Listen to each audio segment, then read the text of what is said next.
Marcus Kylan starting there. What do you see from him? I mean, how impressive is what he's doing right now? He's doing well. I mean, we talked yesterday about how, functional his swing is. So shout out to Keelan's cage. I mean, I know he trained at a young age with his dad and is passionate about hitting just as well as he is fielding. I mean, we even talked about with some lineup changes, he could have moved over to third base, but he's so versatile at every position defensively. Would like to see him chest up on one ball there, but you don't get it done on defense. You come up to the plate and you knock it around. But he's done a good job of knocking it around for us, the past 2 days. What did you see from Marcus settling in there after the first inning?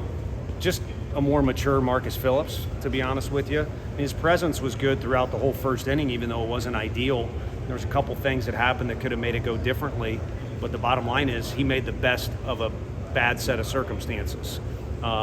So to me, that's a sign of, again, maturity and him growing up, but also him utilizing his stuff, which everyone has said from day one is pretty electric. And then, that has come along with the maturity too. I mean, his stuff is more advanced and it's more polished. So there was a lot there as it relates to his progression. But again, all that young stuff is now kind of icing on the cake or inexperienced. He's got a lot of it. So you expect a little bit of what he did today. Leva hitting fifth in the lineup, a couple games now. What do you like about that spot? Just I'll steal the answers from they had us do an in-game interview. The calm, presence for yet a young guy, but the strength. I mean, he's as strong as a guy like Pete Alonso, or not Pete Alonso now, Pete Alonso in college, or Dean Curley. Some of the guys we have on our team, as strong as an upperclassman is the way to say it.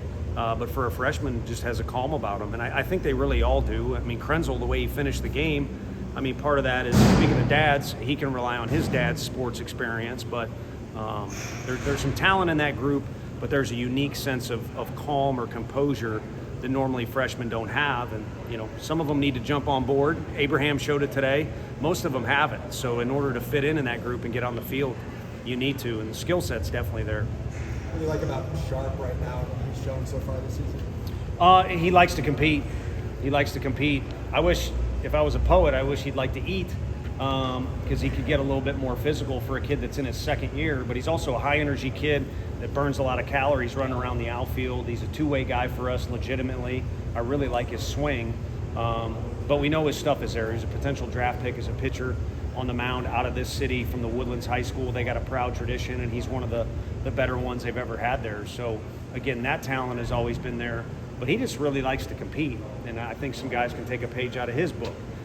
You got to have some calm and some presence about you, but you got to get out there with some want to, and he's always going to have that. How does he fit in with those lefty options you have right now? Well, I think Kirby, Xander, and Stom are all gone, so whoever wants to fit in can. But in order to do it, you got to have a little bit, again, the 1-2 and the presence combo if we're going to turn it into a thesis on that whole deal. So if you got the presence and the wherewithal to come in like Lloyd did yesterday and have some composure regardless of what's going on around you. Wiggy did it after they had a good meeting on the mound there. You saw him take a couple deep breaths. So whatever you got to do to get out there and have a little bit of composure about you, and then get after it. Because all these guys have good enough stuff, but without naming guys, there's a couple guys since the season started that aren't showing their best stuff. So if you're going to, the ship's going to go down, you want it to go down with your best punch, if that's the best way to say it. So as many lefties as want to fit in as are capable. Payne's a guy we haven't used here, and again, he's kind of like Sharp. He's always going to compete and think he's the man for the job, which I like. So he'll get an opportunity soon too, but we got some good ones.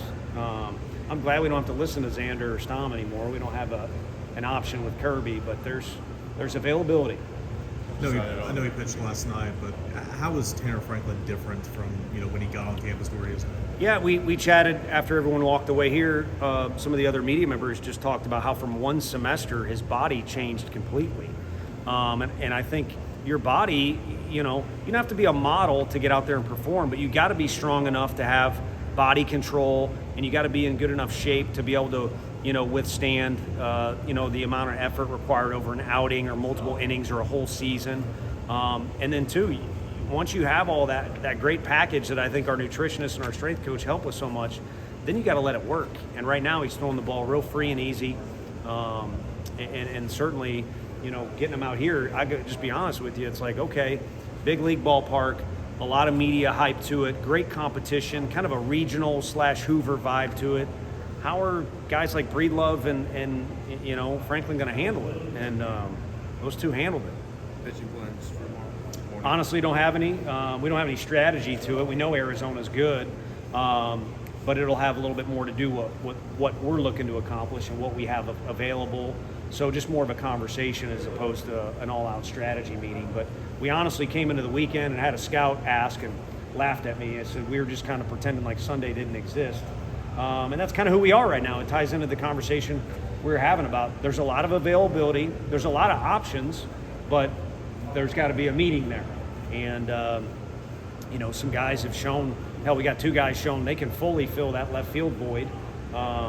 You know, so it's nice to have options like that. So we want options that we can utilize in a game. So we'll see how it meets in the middle. But we'll use a bunch of different guys. We're just looking for guys that want the ball in their hand. Thanks, everybody. Thanks, Tony.